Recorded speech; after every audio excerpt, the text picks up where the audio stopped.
Not that long ago, you in this room were wives, mothers, a potter, a brewer, a seamstress, a ship captain, a glass blower, an importer, a money changer. This was Jarl's 6th time preaching, and it hadn't gotten easier. As he looked around at the rent girls and bashers of the Craven Dragon gathered before their shift, he saw awkwardness. They were whores now, and not by choice. Most didn't like to acknowledge that they had ever been anything else. It was too hard. Not that long ago, I was a bender. That lifted eyebrows. Though Jarl bet they already knew he'd been a rent boy. He'd chosen the slur on purpose to show it had no power over him. Even among whores, rent boys were second class. They might be adored by the girls, but the clientele treated male prostitutes like dirt. A whore, though a whore, was still a woman. But a bender was something less than a man. That the new Shinga used to be one wasn't the kind of thing one would expect him to admit, much less announce. Not that long ago, the Sakage was primarily smuggling riot weed and tobacco and whiskey. Together, Jarl and Mama Kay had set up a lot of new brothels since the invasion. Most of them barely broke even, but that wasn't the point. They'd done it to protect as many women and men as they could. The Craven Dragon, however, was one of the lucrative ones because it catered to the exotic. There was a girl named Daedra who could have been Aline Cromwell's twin, without the scars. Virginal was her gig. Her sweet mate, Caldrosa Wynn, played a Sethi pirate. There were silk-clad Ladeshians and heavily cold Modainis and bell-wearing Yamuri dancing girls. Now, you're whores, I'm the Shinga, and the Sakage still smuggles the same damned things. Like nothing's changed. But I'll tell you something. I've changed. I got out. I'm different. I took my second chance and did something with it, and you can too. It was the only part of the sermon Jarl thought might be a lie. He'd asked Mama Kay about it. Why don't people argue whether the earth is flat? It's general knowledge. Exactly. The things that evoke passion are the things we can't know for certain. Like the gods. It doesn't matter whether you're sure everything you say is true. It matters that you passionately want to believe they're true, because then you'll be compelling. And in the end, what matters is not whether the girls believe your arguments. What matters is that they believe in you. It was the kind of thing the old Mama Kay would have said. Jarl was vaguely disappointed. She had seemed different after the coup, after Kyler had poisoned her and given her the antidote. Perhaps the pressure of looking in the face of unrelenting evil was destroying her hope. But her pragmatism had the ring of truth, so Jarl preached on. Jarl hadn't banged since he'd become Shinga. He hadn't slept with a man since he left Stefan's house that night of the invasion, but he hadn't slept with a woman either. He'd survived all his life by doing what he had to do, always building his web of friends and influence, always looking to the future when he wouldn't have to whore. That future had arrived so suddenly, he didn't know what to do with it. Freedom lay useless in his hands. He didn't know how to feel. It reminded him of Harani iron bulls. He'd never seen one, of course, but it was said they captured the young calves and bound them to a stake with thick chains. By the time the iron bulls were full grown, more than 15 feet high at their mighty shoulders, they could snap the chains, but they didn't. Their handlers staked them out with thin rope. The iron bulls were so sure they couldn't get free, they never tried. Jarl had been chained to sex and pleasing his clientele for so long that now he felt sexless. He'd never had a choice before. Most of his clients were men, but there had been women too, from the entire range of levels of attractiveness. Now that he had a choice, he couldn't make it. He couldn't have said with any certainty whether he would have preferred men or women if the life of a rent boy hadn't been forced on him. The girls at the brothels treated him differently now. They looked at him differently. They flirted. It was terrifying. Flirtation carried demands. There were appropriate and inappropriate responses to learn, and he didn't know the rules of sex outside a brothel.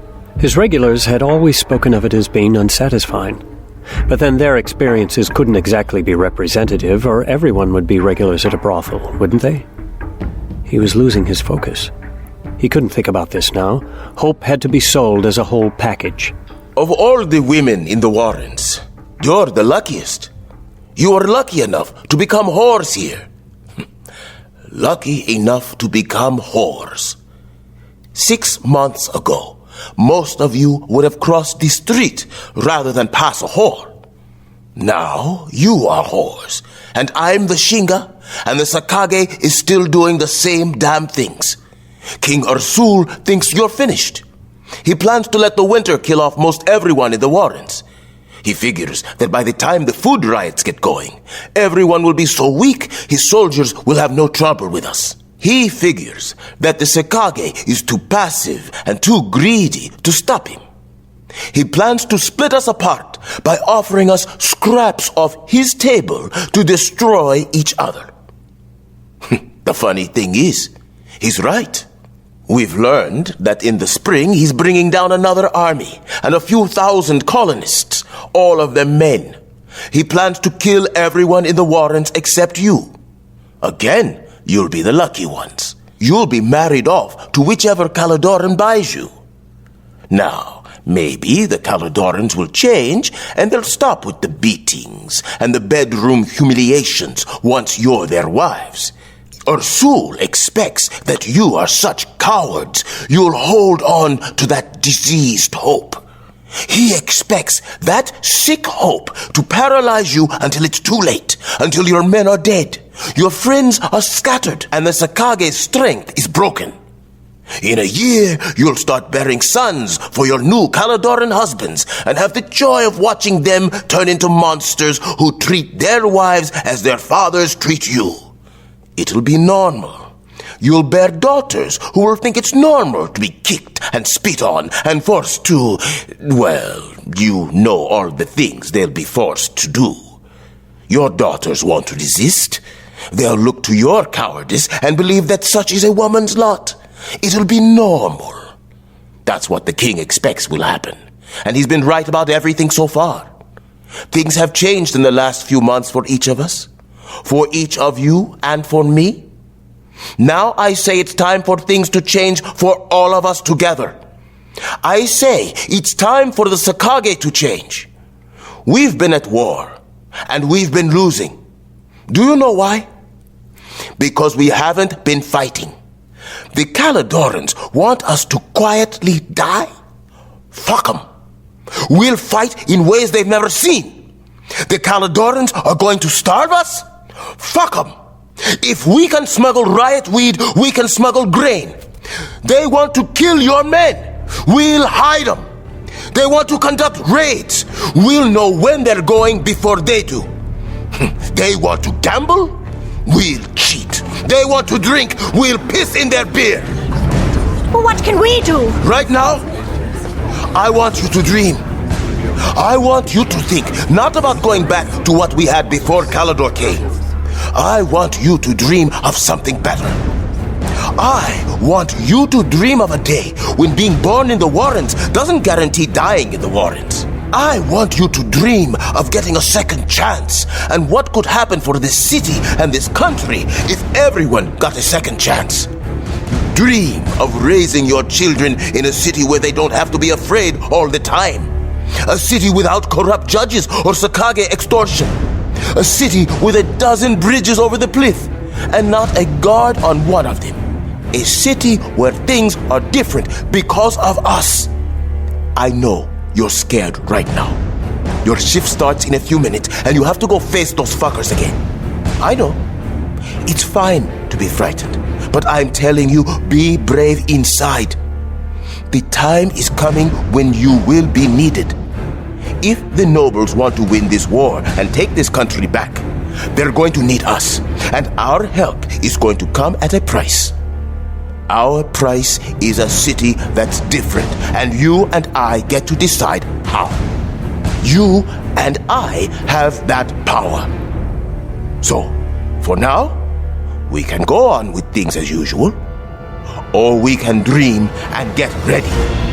Out of everyone in the Warrens, You ladies have the most to lose.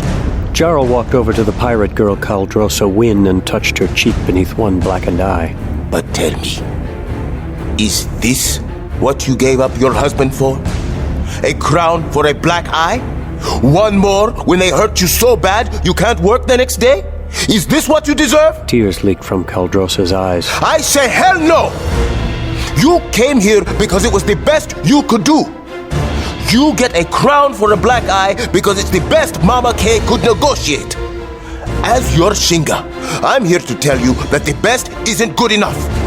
We've been thinking too small. We've been trying to survive, and I, for one, am sick of surviving. The next time I hear a scream of pain, I want it to come from a Caladoran throat. Hell yes. He could see passion burning in their eyes now. Gods, they looked fierce. For now, just watch. Just wait. Be ready. Be brave. Because when our chance to roll the bones comes, we're gonna cheat and we're gonna roll 3 6s.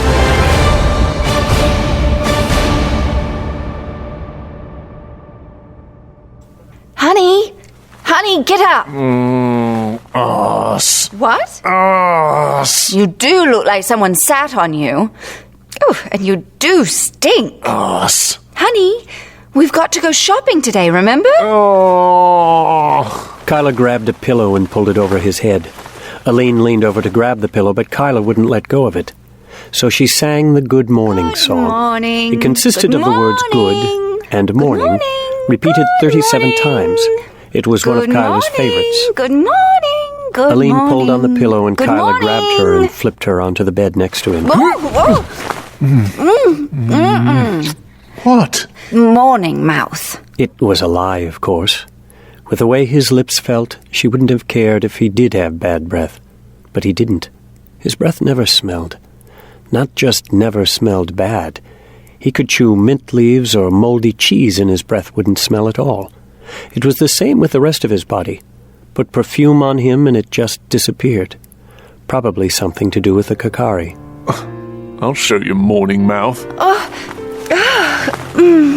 Kyla pushed through her flailing hands and kissed her neck, and then lowered on her neck, and then he was pulling down the neckline of her dressing gown, and her hands weren't flailing anymore, and his lips... Shopping! Kyla flopped back on the bed, and she pretended to straighten her dress while she admired the muscles of his bare torso. Aunt Mia had taken Yuli out for the day. The house was empty. Kyla was so cute when his hair was squashed from sleep, and he was gorgeous, and his lips were the most amazing things in the world, not to mention his hands. She wanted to feel his skin against hers. She wanted to put her hands on his chest and vice versa. Sometimes in the morning they cuddled while he was barely conscious, and it had become her favorite time of day. Once or twice her shift had ridden up during the night, and she had found herself spooned against him, skin to skin. Well, maybe her shift didn't ride up all by itself, and she wouldn't have dared it if she hadn't known he'd be out for hours the night before and wouldn't possibly wake up. It made her warm just thinking about it. Why not? Part of her asked. So there were the religious reasons. Can an ox and a wolf be yoked together? She didn't even know if Kyla believed in the god. He always got uncomfortable when she talked about it. Her foster mother had told her to make her decisions before she got her heart involved, but that was water under the bridge and down the river and around the bend. Yuli needed her. Kyla needed her, and she had never been needed like that before. Kyla made her feel beautiful and good. He made her feel like a lady. He made her feel like a princess. He loved her. He practically was her husband. They said they were married, they lived together, slept in the same bed, acted as father and mother to Yuli. Probably the only reason she hadn't already made love to Kyler was that by the time he actually touched her most nights, she was so tired she could barely move. If he tried in the morning what he did at night, she'd have surrendered her maidenhead in about 5 seconds. She could almost feel his breath in her ear. She imagined doing some of the things Aunt Mia had talked about so blithely, things that had set her face burning but sounded ever so wonderful. She was feeling so brazen that she even knew which one she'd try first. Did the scriptures say, "Let your yes be yes and your no be no"? She'd said she was Kyler's wife. He'd said he was her husband. She'd taken him past the ringery Aunt Mia had told her about, and they could formalize things in the Wadrener way, later, afterward. Kyler sat up in bed, and she leaned close behind him, her hands moving to the ties of her dressing gown. She opened it. God!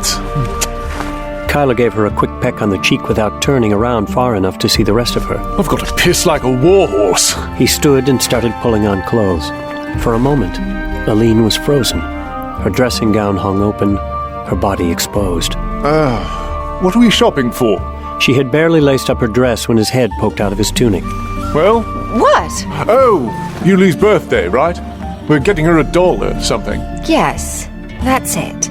What had she been thinking? Tensor performed his job capably enough, Wurdmeister Nefdata thought. At one point, he even managed to cough up blood. For the time being, his performance would be remembered as cold-blooded defiance. Once he was exonerated, it would be reinterpreted as brave defiance. The man Tensor was alleged to have murdered, the Cenarian Baron Kirov, had never been found. But on the oath of the Cenarian captain of the guard who'd said he'd seen Tensor do the deed, Tensor was quickly found guilty. The announcement of his punishment from the God King's own mouth had garnered gasps. The Cenarian nobility had expected a fine, perhaps imprisonment with credit for time already served, maybe deportation to Calidor. That he would be thrown into the hole was viewed as worse than a death penalty. Of course, that was the point. Tensor couldn't very well infiltrate the Sakage if he were dead or deported. By doing time in the worst jail in the country, he would earn unrivaled credibility with the Sakage. When Baron Kirov was produced alive, Tensor would be exonerated, and he would again have all the access of a Caladoran duke. But, more important, he would pretend to hold an abiding hatred for the God King for his false imprisonment. Duke Tensor Vargan would offer the Sakage whatever they wanted, and then he would destroy them from within. The God King, as always, had more than one plan. By punishing a Caladoran duke so severely, he showed that he was a just ruler. The Cenarians who were wavering would have one more excuse to submit. They would go back to their lives, and the noose would only tighten on the rebels as their friends abandoned them. At the same time, the news of Tensor's imprisonment would overshadow anything else. So today, he was releasing dozens of criminals from the maw and incarcerating hundreds of suspected rebels. With the shocking news about Tensor, people would barely notice. After the sentence was announced, Neff escorted Tensor and the guards to the hole. Tensor looked at him suspiciously. A lot of Caladorans didn't think much of their long-vanquished Lodrakari neighbors, but with Tensor, the antipathy seemed both general and personal. What do you want? Oh, just to share some news that might be helpful. Baron Kirov has disappeared. Someone kidnapped him, apparently. The blood drained from Tensor's face. If the Baron was lost, he would never leave the hole. We'll find him. Of course, if we find him dead. If Kirov was dead, Vargan was useless. If useless, a failure. If a failure, dead. With magic, Neff opened the iron gate that separated the castle's tunnels from the maws. My lord, your cell awaits.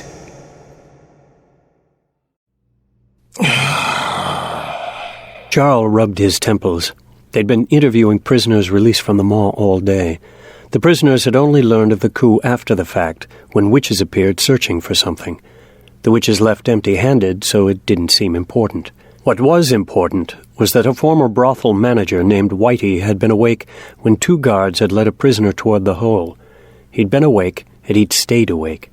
He swore that neither the two guards nor the prisoner, a big blond naked man, had left.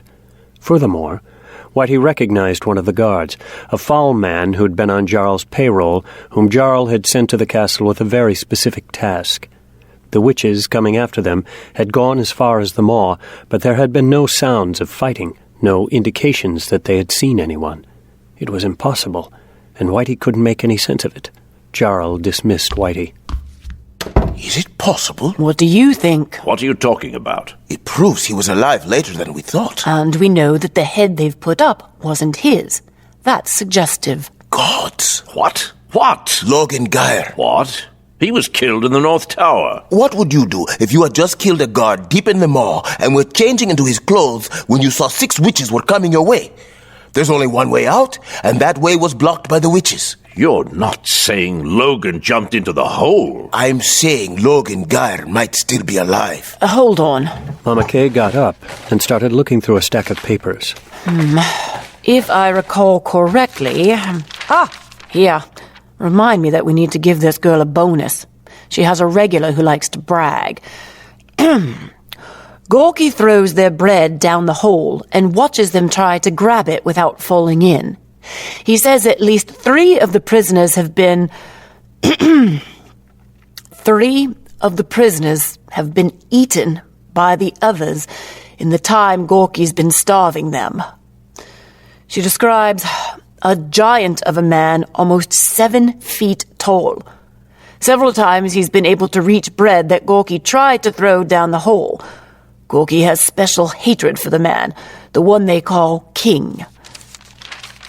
This report is only 3 days old. No one like that has been thrown in the hole in the last 10 years. If this Gorky tells his superiors about a giant of a man named King... Logan will die that day. We have to save him. Jarl and Mama Kay shared a look. We need to think of where this fits in with our strategy. You're not thinking of leaving him there. Mama Kay examined her blood-red nails. Because that isn't an option. He's the only man we could possibly rally the country behind. Jarl, if you really want to do what you've said, this is your chance. If you rescue Logan, he'll give you lands and titles and a pardon. So don't tell me that you're even thinking of leaving our king in that hell. Are you done? Brant said nothing, but his jaw tensed. We are thinking of it. We're thinking of it because we think of everything. That's why we win. I'm even thinking how we could save him if we want to. Have you started thinking about that yet? Or are you still blustering about how noble and good you'll be? Damn it! I'm still blustering. How are your men coming, Brant? I'll make good soldiers of them, given a decade or 2. How many do you have? 100. Maybe 30 would be of some use in a fight. 10 might be formidable. A few great archers. 1 who might make a third-rate wet boy. All of them undisciplined. They don't trust each other yet. They fight as individuals. We haven't even talked through this yet. Consider it talked through. We're doing it. Mama Kay opened her mouth. Jarl held her gaze until she looked down. As you will, Shinga. I'll assume that our source wouldn't be able to get Gorky to help us. Mama Kay looked at the paper, but she wasn't even reading it. Not for this. As Brant and Mama Kay debated different ways of getting into the maw, Jarl was thinking. He'd announced himself 2 weeks ago, and he was preaching to an eager audience. The people of the Warrens, the Rabbits as they were derisively called for their numbers, their fears, and their maze of alleys, wanted hope. His message was water for parched tongues. Rebellion sounded great to people who had nothing to lose, but in speaking, he'd necessarily spoken to the God King's spies. He'd already avoided 1 assassination attempt. There were bound to be more. Unless Jarl got some wet boys to protect him, they'd get him sooner or later. I'm going to Caernarvon. You're running away? If I travel light, I can be back in a month. Granted, but what does that give you? Another month of life? You think he'll come back? Brant looked confused. For Logan? In a heartbeat. If anyone can get Logan out, he can. Who? And once Hugh Gibbet and the other wet boys hear he's protecting you, I wouldn't be surprised if they back off. Who? Since Durzo Blint died, probably the best wet boy in the city. Except he's not in the city anymore. Fine. The best in the business. Except he's not in the business anymore. That's about to change. Will you take anyone? You're just trying to spite me, aren't you? No. It'll be less conspicuous to smuggle 1 out. Brant, I have a task for you while I'm gone. You're talking about Kyler Stern, aren't you? Yes. Are you an honest man, General? Everywhere except on the battlefield. Then I want you to figure out how Logan Geyer's army is going to destroy the God Kings. Logan doesn't have an army. That's Mama Kay's problem. Pardon me? Tara Grayson does. I want you to figure out how it's going to become Logan's. What? Now, if you'll excuse me, I've got a date in Caernarvon. Did I die and not notice? Kyla was moving through the death fog again, the familiar moving without moving feeling against his skin. A cloaked figure stood beyond the edge of the fog, as ethereal as the fog itself, and Kyla was sure it was the wolf. But he hadn't died, had he? Had someone killed him in his sleep? He'd just lain down. What is this? A dream? The cloaked man turned, and Kyla's tension melted. It wasn't the wolf. It was Dorian Ursul. A dream? I suppose so. A peculiar variety thereof. Why is it, my shadow-striding friend, that we don't fear dreams? We lose consciousness, lose control. Things happen with no apparent logic and abiding by no apparent rules. Friends appear and morph into strangers. Environments shift abruptly, and we rarely question it. We don't fear dreams, but we do fear madness. And death terrifies us. What the hell is going on? Dorian smirked. He looked Kyla up and down. Amazing. You look exactly the same, but you're totally different, aren't you? You've become formidable, Kylar. You have gravitas now. You're a force to be reckoned with, but your mind hasn't caught up with your power, has it? Reforming your identity is taking you time. That's understandable. Not many people have to kill a father figure and become an immortal on the same day. Get to the point. This is a dream, as you said. And yes, I did summon you. It's a nice bit of magic I just discovered. I hope I remember it when I wake. If I wake. I'm not sure I'm asleep. I'm in one of my little reveries. I have been for a long time now. My body's had screaming winds. Kali is coming. The garrison will fall. I'll survive, but worse days are to come for me. I've been watching my own future, Kyler. Something very dangerous to do. I've found a few things that have made me lose heart and stop looking. So while I've been marshalling my courage, I've been following you. I saw that you needed someone you could be honest with. Count Drake or Durzo would have been better, but they clearly can't be here, so here I am. Even killers need friends. I'm not a killer anymore. I've given that up. In my visions, I see myself coming to a place where my happiness is one lie away. I will look into the eyes of the woman I love, who also loves me, and know that whether I lie or tell the truth, she'll be devastated. In this, we are brothers, Kyler. The god gives simpler problems to lesser men. I'm here because you need me. I'm trying to change, but I'm not making it. I thought I could just break with my past and move and be done with it. I walk into a room and I case it. I look for exits, see how high the ceilings are, check potential threats, how good the traction on the floor is. If a man stares at me from an alley, I figure out how I'll kill him. And it feels good. I feel in control. Until I remember. I often make myself think that my instincts are wrong. And then, I hate what I've become. And what have you become? A murderer. You're a liar and a killer. But you're no murderer, Kylar. Well, thanks. What's the Night Angel, Kylar? I don't know. Durzo never told me. Horseshit. Why don't you trust yourself? Why don't you ask Helene to trust you? Why don't you trust her with the truth? She'd never understand. How do you know? You two are so young you don't know your asses from your elbows. But you are starting to figure yourself out.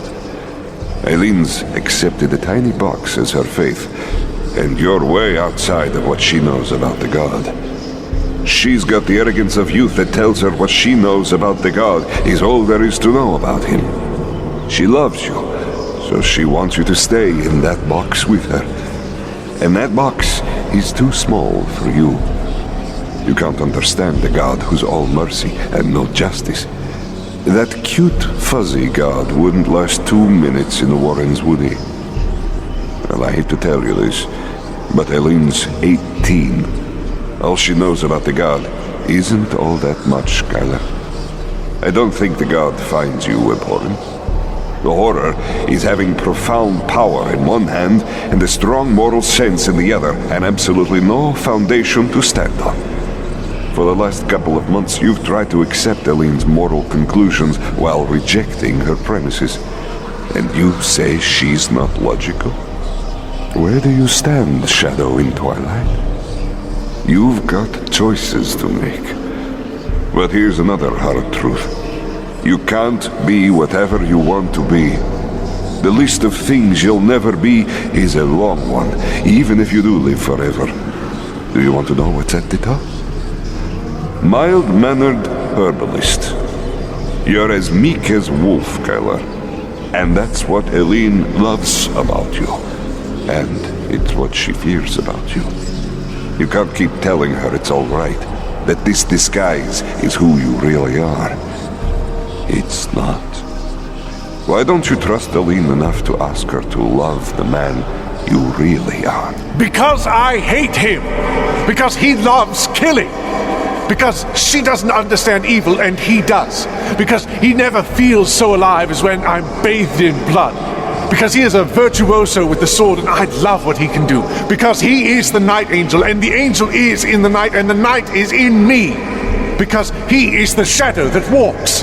Because he believes some people cannot be saved, only stopped. Because when he kills an evil man, I feel not just the pleasure of mastery, I feel the whole world's pleasure at the retribution. An evil man is an affront, and I erase the blot. I balance the imbalance. He loves that. And Eileen would have to lose the innocence I love about her for her to understand that man. This man. Dorian poked Kyler's chest. And this one are on their way to madness. Take it from one who knows. I can change. A wolf might become a wolfhound, son, but it will never be a lapdog.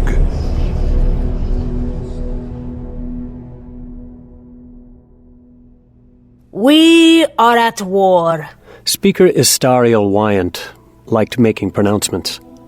Ariel had wedged her bulk into a too small chair in the speaker's office, high within the alabaster seraph. She was puffing from the climb up the stairs. 1 meal a day until I can manage the climb without wheezing. 1. Sometimes Ariel hated flesh, hated being chained to something so weak and needy. It took such care, such slavish devotion, and wanted such pampering. It was a perpetual distraction from things more important, like what the speaker wanted of her. Istariel Wyant was a tall, imperious woman with a patrician nose and brows plucked down to thin lines.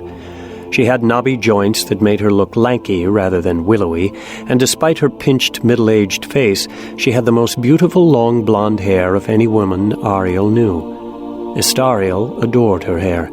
Not a few of the sisters whispered that she must have rediscovered some lost weave to make it so thick and glossy. It wasn't true, of course. Istariel's mother had had the same hair.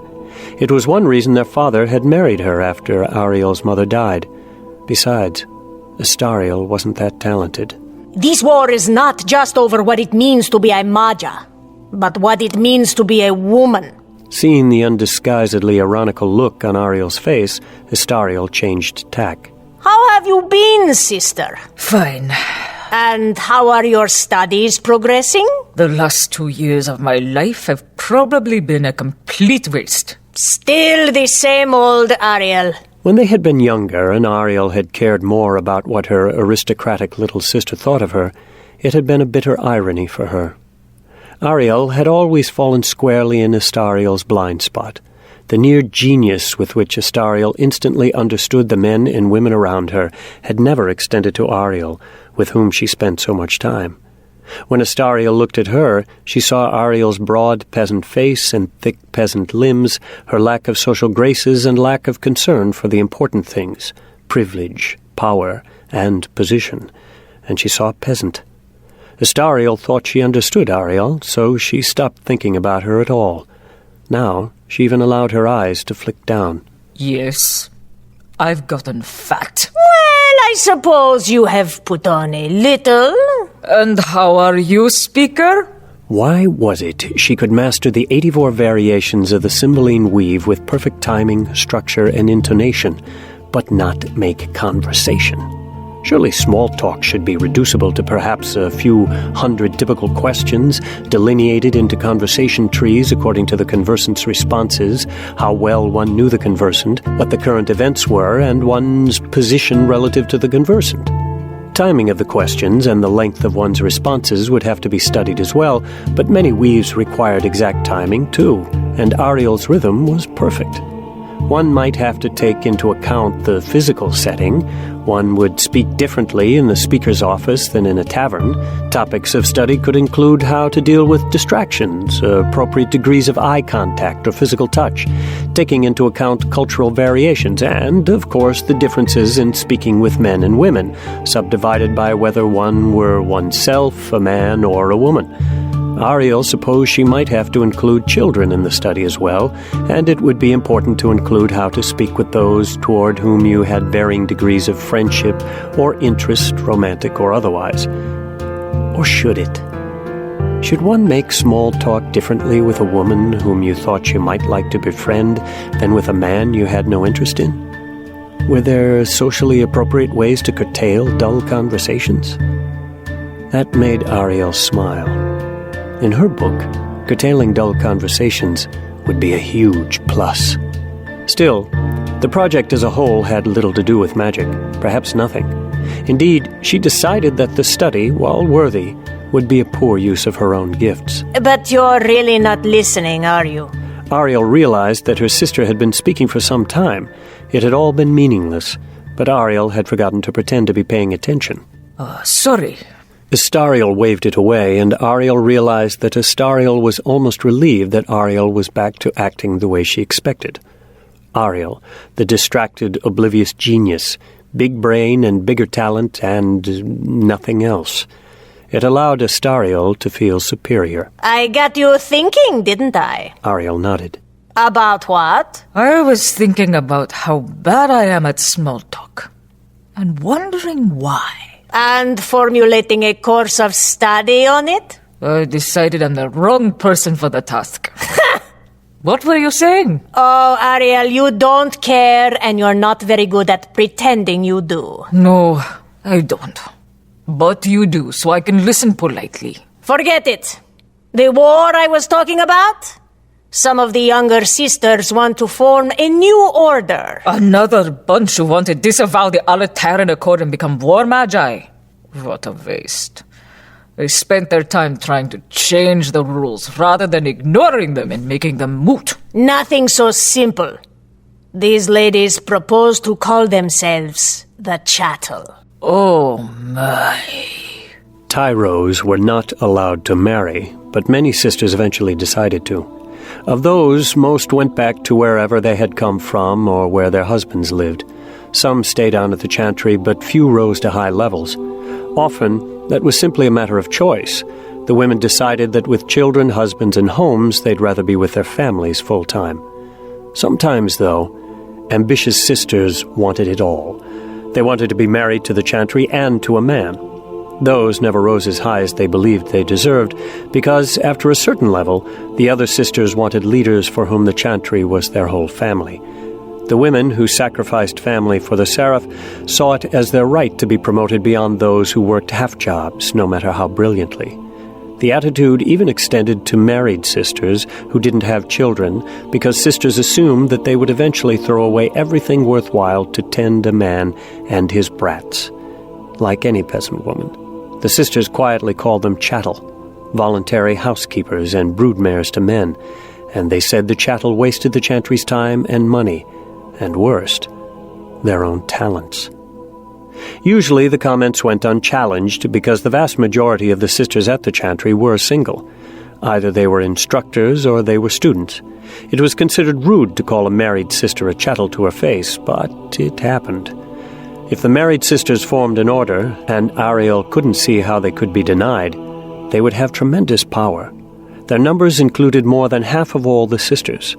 If they became a bloc, things would change radically. It's a ploy, of course. Most of the, married sisters aren't militant enough to rally behind such a name. It's just a shot over the bow to let us know they're serious. What do they want? Many things. But one of the primary demands is that we start a new school of magic here. A school that breaks with our traditions. How much of a break? A men's school, Ariel. That was more than a break from tradition. It was a seismic upheaval. We believe some of them have married magi already. What do you want me to do? About this? Nothing. Heavens no. Forgive me, sister, but you're the last person to help with this. It requires a lighter touch. I have something else for you. The leader of the married sisters is Eris Buell. I can't oppose her directly. I need someone ambitious, respected, and young to carry our standard. You describe a third of our sisters. Or would, if you were unscrupulous. Istariel's eyes went hot and then cold. Ariel knew she had overstepped the bounds, but Istariel wouldn't do anything about it. She needed her. Besides, Ariel had said it not so much because it was true, as for the quarter of a second when Istariel would either look guilty or not. Ari, not even you may speak that way to me. What do you want? I want you to bring Jesse Algueden back to the Chantry. Ariel thought about it. Jesse Algueden would be an ideal rock to crush Eris Buell against. She was everything the Chantry loved. Well-spoken, good-looking, intelligent, nobly born, and willing to pay her dues to climb to the top. She wasn't terribly talented, but she might be a good leader one day, if she had some sense knocked into her. She's studying the Dark Hunter in Taurus Bend. I know it's dangerous, but I gave her sufficient warning that I'm sure she won't do anything precipitous. In fact, I threatened to send you after her if she wasn't good. I'm sure it will please her enormously to see you. And if she's dead? Find me someone the Chattel can't ignore. Someone who will do what needs to be done. There was a terrible latitude in that ambiguity. But latitude could be used both ways. And the fact was, Ariel would rather be included. Oh, sister, you play with a terrible fire. Why would you use me for this? Done. Istariel signaled that she was dismissed, and Ariel walked to the door. Oh, whomever you bring, make sure she's married.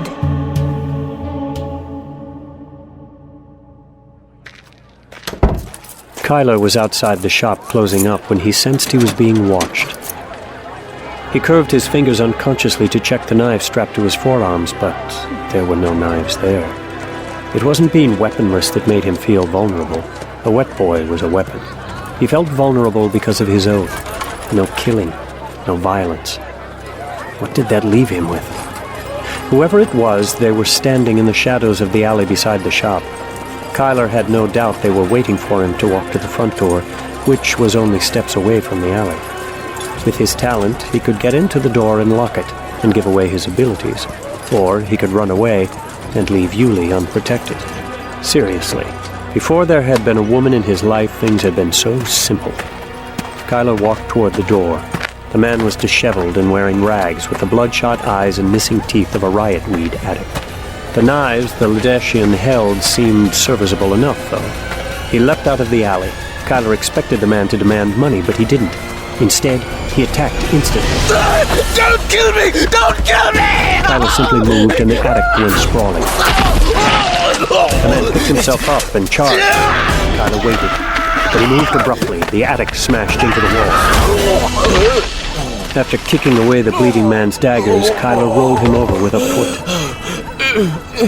Please, Immortal, don't kill me yet. I brought you a present. Agon looked up from the paper he was writing. It was a list of the strengths and weaknesses of their tactical situation in the Warrens.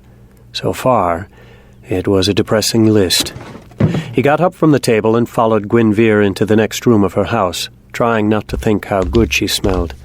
It made his heart ache.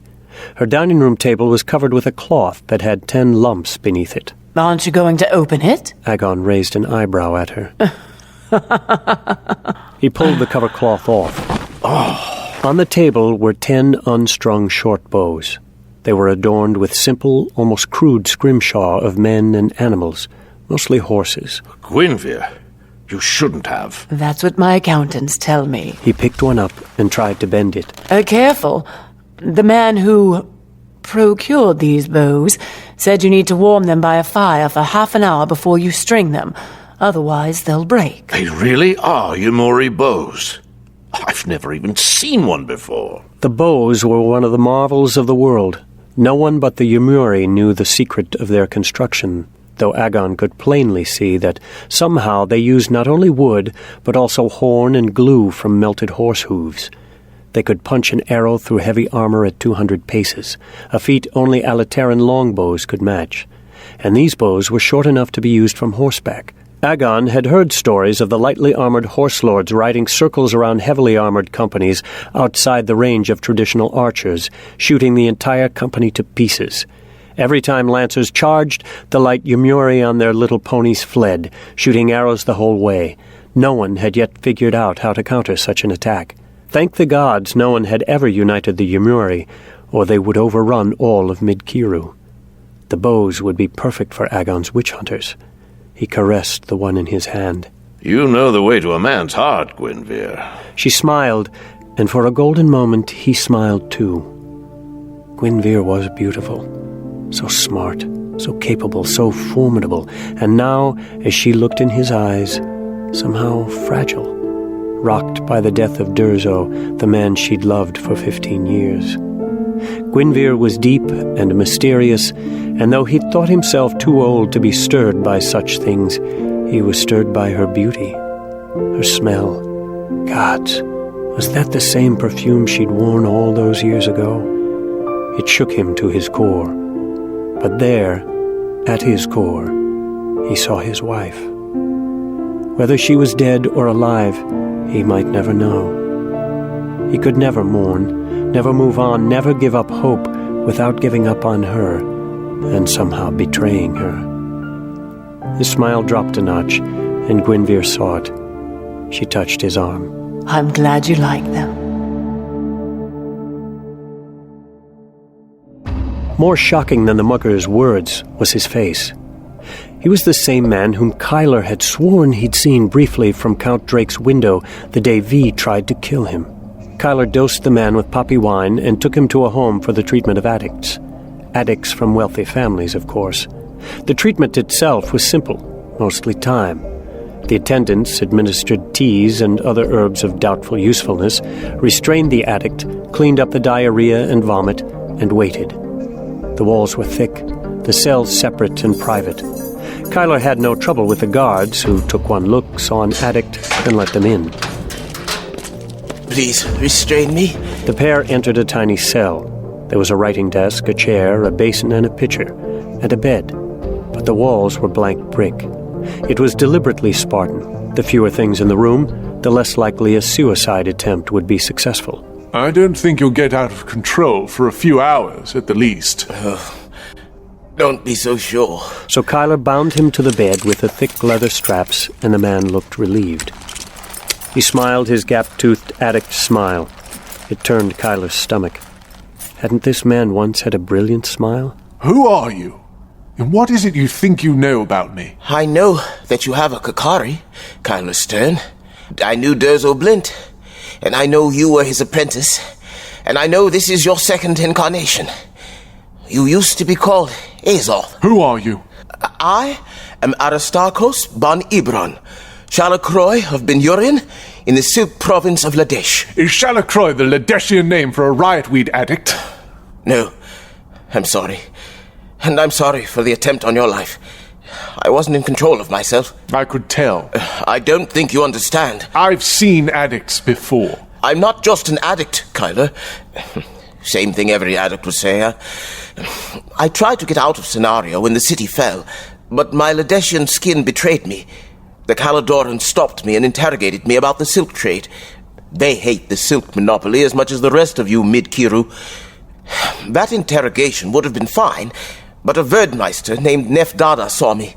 He has the viewing. I don't know what he saw, but they began torturing me. That was bad. What was worse was that they force-fed me some seeds after every time. They took the pain away. They made everything better. I didn't even recognize what they were. The Caledorans didn't let me sleep. They just torture me, feed me seeds, torture me. They didn't even ask questions until he came. He? I fear to speak his name. The God King? The cycle just kept going until they didn't have to force the seeds on me anymore. I begged for them. The second time he came, he used magic on me. He's fascinated with compulsion. Magical, chemical, and blends of the two, he said. I was just another experiment. After a while, I gave them your name, Kyler. He laid a compulsion on me to kill you.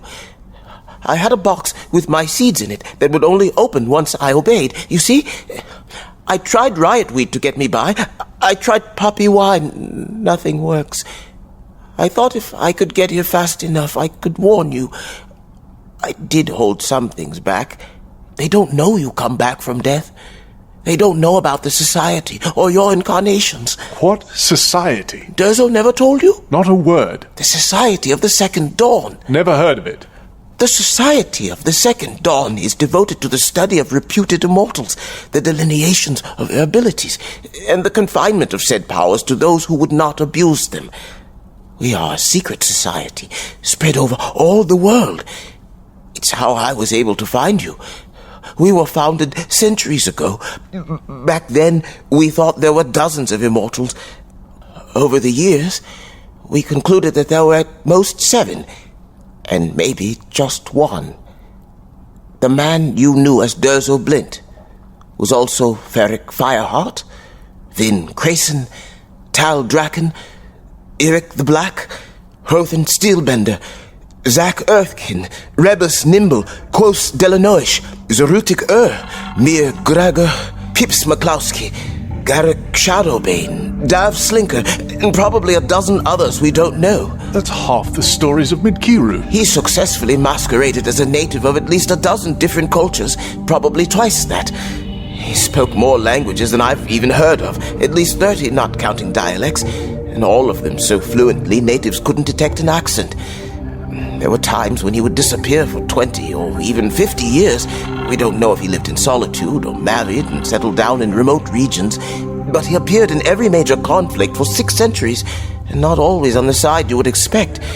200 years ago, as Hrothen Steelbender, he fought with the Alitaran expansion campaigns for the first 30 years of the 100 Years' War, and then died and fought with the Kurans against them as the Sword Saint Oturu Kenji.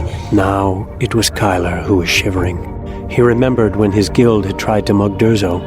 When they saw who he was, they shrank back from the legendary Wet Boy. Legendary Wet Boy. How little they knew. How little Kyler had known. He felt an unreasoning stab of resentment. If you have any questions you need to ask me about his incarnations or yours or anything at all, please ask quickly. I'm not feeling well. Why do you keep saying incarnations, like I'm some kind of god? You are worshipped in a few remote areas where your master wasn't very careful about showing the full extent of his powers. What?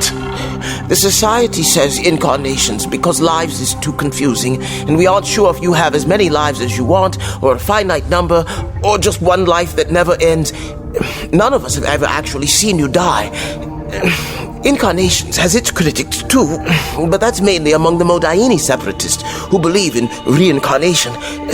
Let me tell you, your existence really throws them for a theological loop. I'm sorry, there's so much I wish I could tell you. So much I wish I could ask. Suddenly, among all the big questions about Durzo, about Kyler's powers, about the God King and what he knew or thought he knew, Kyler just saw a man sweating on a table. A man who'd lost his teeth and his good looks for Kyler. A man who'd been tortured and made an addict, who'd been compelled to try to kill Kyler and had fought against it with everything he had. He'd done all that for a man he didn't even know. So Kyler didn't ask about the society or magic or what Aristarchos could do for him. That could come later, if they both lived until later. Aristarchos, what is a Shalacroix? I eat a little below a mid-Kiru Duke, but it's not an inherited position. I scored better than 10,000 other students on the civil service examinations. Only 100 scored higher in all Ladesh. I ruled an area roughly the size of Sanaria. The city? The country. It's an honor to meet you, Aristarchos Ben Ebron, Shalacroix Ben Urien. The honor is mine, Kyler Banderso. Please, will you kill me? Kyler turned his back on the man. This is no kindness, my lord. Please, if you won't kill me, will you give me my box? Just one seed, please? Kyler left. He took the box and burned it. Aside from a poisoned needle trap, it was empty.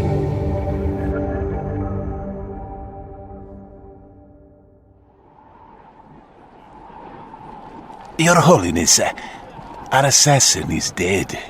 Neftdada stepped onto the God King's balcony. I apologize to report this failure, though I do wish to point out that I recommended... He didn't fail. I gave him a task he could thwart so that he might accomplish what I desired. He found Kyler Stern. Our Kalkarifer is in Caer Norvon. The God King picked a note from his pocket. Transmit this message to our agent there to give to V. Sovari. She should be arriving any day. Neff blinked convulsively. He thought he knew everything the God King was doing. He thought that his own mastery of the Veer was within a hair's breadth of the God King's. And now, blithely, the man had given him this. It set Neff's ambitions back months. Months! How he hated the man. Gareth could track exact locations magically? Neff had never heard of such a thing. What did it mean? Did Gareth know about the camp at Black Barrow? Neff's Meisters had been abducting villagers for his experiments, but it was so far away. Neff had been so careful. No, it couldn't be that. But the God King was giving him notice. He was telling Neff that he had his eyes on him, that he had his eyes on everything, that he would always know more than he told even Neff, that his powers would always be beyond what Neff expected. As the God King's warnings went, it was gentle. Is there something else? No, Your Holiness. Then be gone.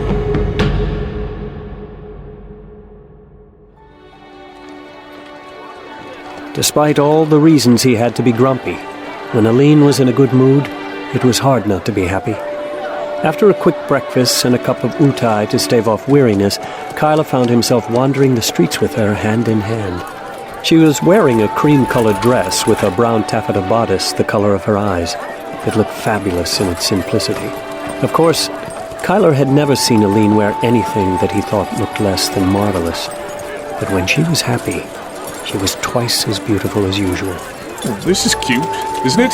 Kyler picked up a doll from a merchant's table. Why was Aline happy? He couldn't remember having done anything good. Ever since he'd started going out at night, he'd expected to have the talk. Instead, one night she'd grabbed his hand and he'd almost jumped out of his skin. Kyler, I love you, and I trust you. She hadn't said anything since then. He sure hadn't. What was he supposed to say? I don't think we can really afford much. I just wanted to spend the day with you. Oh. Kyler only felt a little awkward holding hands with her. At first, he'd felt like everyone was staring at them. Now, though, he saw that only a few people looked at them twice, and of those, most seemed to be approving. Perfect! Perfect! Absolutely lovely! Marvelous you are! Yes. Do come right in. Kyler was so startled he barely stopped himself from quickly rearranging the fat little man's face. Come on, Bronny. This is shopping. It's fun. Fun? The fat little man quickly handed them off to a pretty girl of maybe 17 who smiled brightly at them. She was petite, with a slender figure, dazzling blue eyes, and a large mouth that made her smile huge. It was golden hair. Kyler goggled as his daylight and shadow worlds crossed. Hello, I'm Capricia. Have you ever been to a ringery before? No. Kyler blinked. Aline was shaking her head at him, obviously thinking he was ogling Capricia, but she didn't look mad, just bemused. Well, let's start at the beginning then. Capricia pulled out a wide drawer lined with black velvet and put it on a counter.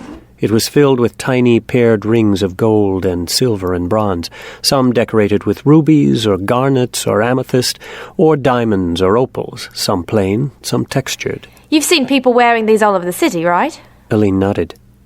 Kyler looked at her blankly. He looked at Capricia. She wasn't wearing one, not that he could see. Were they toe rings? He stood on his tiptoes to see over the counter to see Capricia's feet. Capricia caught him looking. No, I don't wear one. I'm not married. Why are you looking at my feet? Men. Oh, they're earrings. What? Women wear matching earrings where we come from. These are all different sizes. Then it dawned on him. The earrings weren't for women. They were for couples. One for the man, one for the woman. That would explain all the men he'd seen wearing earrings.